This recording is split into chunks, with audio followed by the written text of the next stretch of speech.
Para la mayoría de los oyentes, George Michael era ese pibón proclive a enseñar carne que gritaba y susurraba canciones sexuales desde las radiofórmulas de todo el planeta.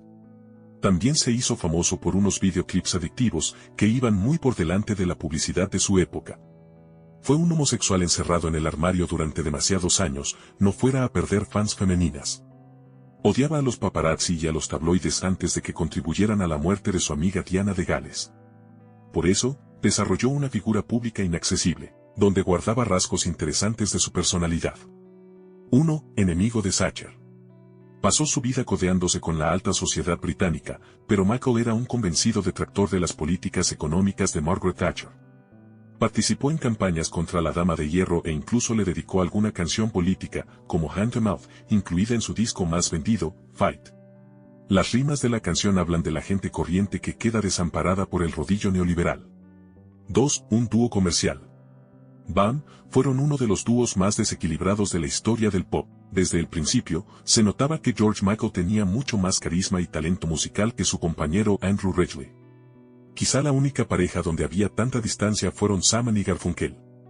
Cuando Bam se separaron, el compañero moreno de Michael inició una carrera que descarriló a las primeras de cambio. 3. Icono Fashion. Fue la estrella pop que inauguró el estilo de vida Solander. Se movía entre la aristocracia, millonarios y supermodelos. Su video Freedom 90 reunió a las tops Linda Evangelista, Tatiana Patais, Naomi Campbell, Christy Turlington y Cindy Crawford.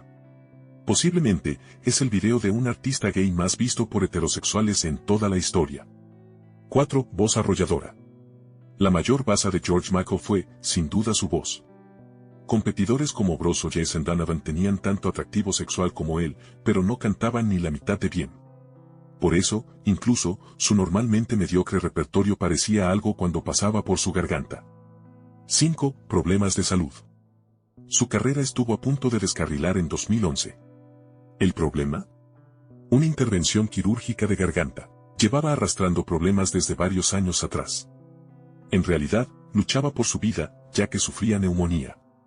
Tuvieron que insertarle un tubo en el cuello, que protegía sus cuerdas vocales. Salvó la vida sin problemas, pero la voz de milagro. Si te está gustando, suscríbete y dale un like. Continuemos.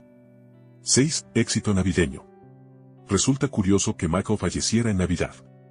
Hay un género musical donde resulta realmente complicado componer un clásico.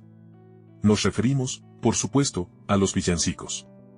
Él cantó la penúltima gran aportación pop, Last Christmas, un himno de desamor digno de las Ronettes, las Supremes o de Shirelles. Desde entonces, solo ha petado a lo grande el All I Want for Christmas de Mariah Carey. 7. Sin cariño de la crítica. De todos los grandes superventas del pop, una era dorada del género, fue el menos valorado por la crítica. Tenía todas las papeletas para ello, venía de un grupo de fans, gustaba al público femenino y seguía las reglas de la industria. Es cierto que nunca tuvo un repertorio a la altura de Madonna, Prince, Springsteen, Elton John y Michael Jackson, pero su cancionero tiene como poco media docena de joyas que seguirán oyéndose dentro de medio siglo. Que no es poco. 8. Talento adolescente. Tenía un gran talento compositor. A los 21 años, arrasó en las listas de ventas con la canción Careless Whisper. Pero, en realidad, compuso este éxito en una tarde cuando solo contaba con 17 años.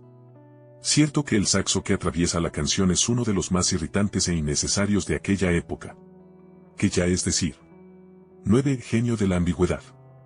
Fue un genio de las relaciones públicas. En 1998 le pillaron en un baño público de Los Ángeles haciendo guarradas ante un atractivo policía de incógnito.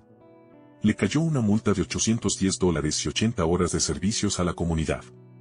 Michael convirtió el marrón en un alegato político publicando la canción Outside y transformándose en icono global de la comunidad lesbiana, gay, trans y bisexual, lo que ahora se conoce como LGTB. 10. El nuevo Mercury. En 1992 sustituyó a Freddie Mercury en un concierto de tributo a Queen. De hecho, la opinión de los fans de Mercury en aquella época es que Michael era la única estrella con empaque para llenar su hueco. El concierto de tributo se publicó bajo el título Fab Lad en el año 1993 y llegó al número 1 en Gran Bretaña. Si os ha gustado, no olvidéis en darle me gusta, comentar y suscribiros al canal para más videos. Muchas gracias y hasta la próxima.